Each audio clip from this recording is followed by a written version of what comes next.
O Alienista, capítulo 2 Torrentes de Loucos.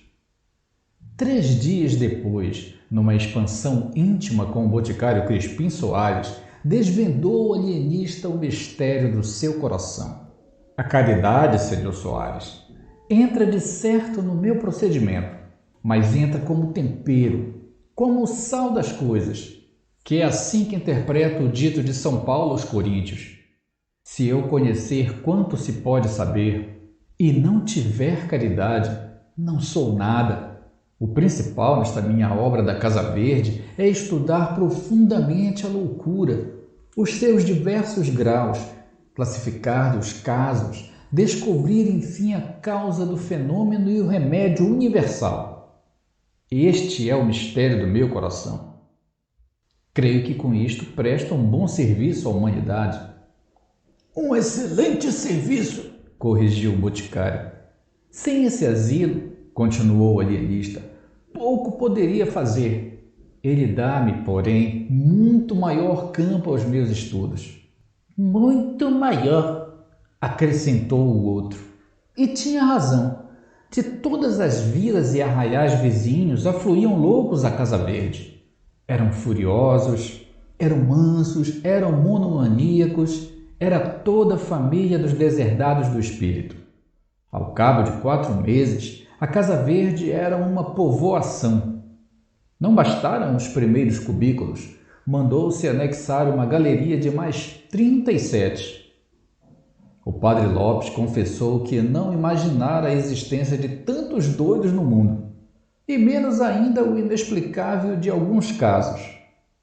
Por exemplo, um rapaz bronco e vilão que todos os dias depois do almoço fazia regularmente um discurso acadêmico, ornado de tropos, de antíteses, de apóstrofes, com seus recamos de grego e latim, e suas borlas de Cícero, Apuleio e Tertuliano. O vigário não queria acabar de crer. Quê?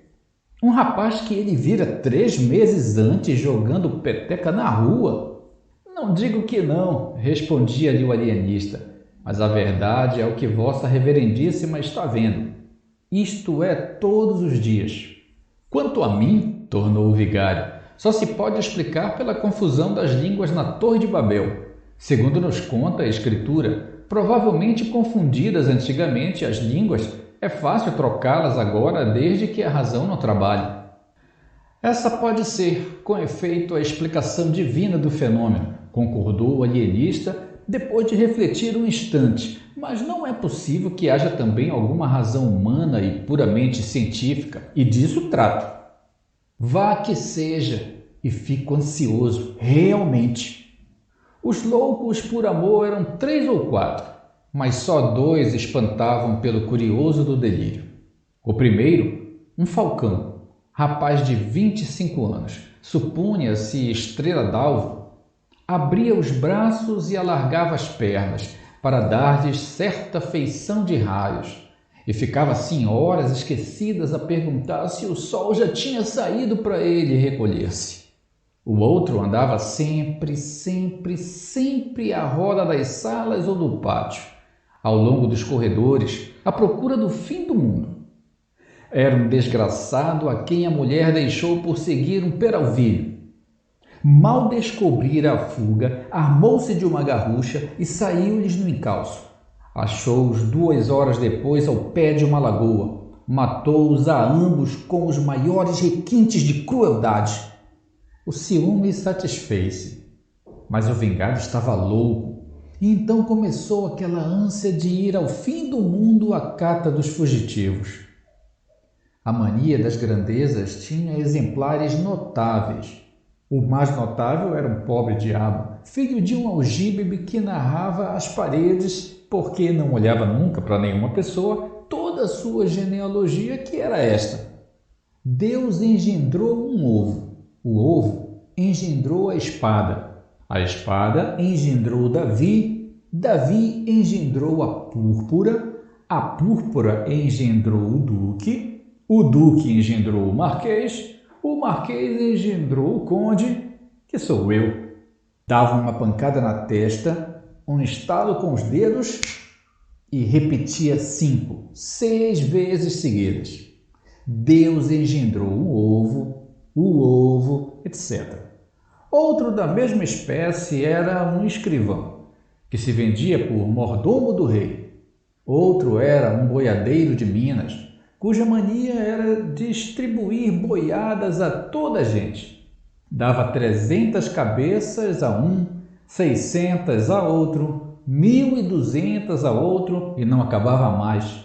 Não falo dos casos de monomania religiosa, apenas citarei um sujeito que, chamando-se João de Deus, dizia agora ser o Deus João e prometia o reino dos céus a quem o adorasse e as penas do inferno aos outros. E depois desse, o licenciado Garcia, que não dizia nada, porque imaginava que no dia em que chegasse a proferir uma só palavra, todas as estrelas se despegariam do céu e abrasariam a terra. Tal era o poder que recebera de Deus. Assim o escrevia ele no papel que o alienista lhe mandava dar, menos por caridade do que por interesse científico.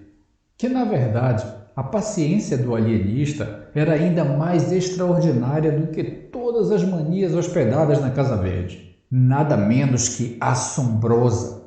Simão Bacamarte começou por organizar um pessoal de administração e, aceitando essa ideia ao boticário Crispim Soares, aceitou-lhe também 2 sobrinhos, a quem incumbiu da execução de um regimento que lhes deu, aprovado pela Câmara, da distribuição da comida e da roupa, e assim também da escrita, etc. Era o melhor que podia fazer, para somente cuidar do seu ofício. A Casa Verde, disse ele ao vigário, é agora uma espécie de mundo, em que há o governo temporal e o governo espiritual. E o padre Lopes ria deste pio trocado e acrescentava, com o único fim de dizer também uma chalaça: deixe estar, que hei de mandá-lo denunciar ao Papa.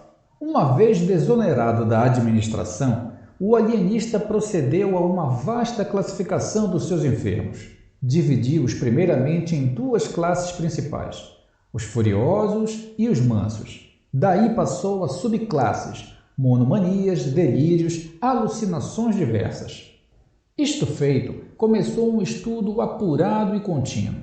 Analisava os hábitos de cada louco, as horas de acesso, as aversões, as simpatias, as palavras, os gestos, as tendências, inquiria da vida dos enfermos, profissão, costumes, circunstâncias da revelação mórbida, acidentes da infância e da mocidade, doenças de outra espécie, antecedentes na família, uma devassa, enfim, como a não faria o mais atilado corregedor.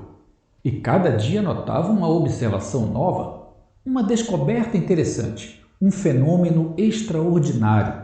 Ao mesmo tempo, estudava o melhor regime, as substâncias medicamentosas, os meios curativos e os meios paliativos.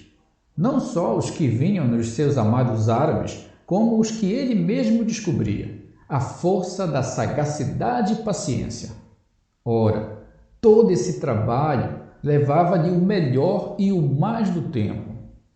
Mal dormia e mal comia, e ainda comendo era como se trabalhasse, porque ora interrogava um texto antigo, ora ruminava uma questão e ia muitas vezes de um cabo a outro do jantar sem dizer uma só palavra a Dona Evarista.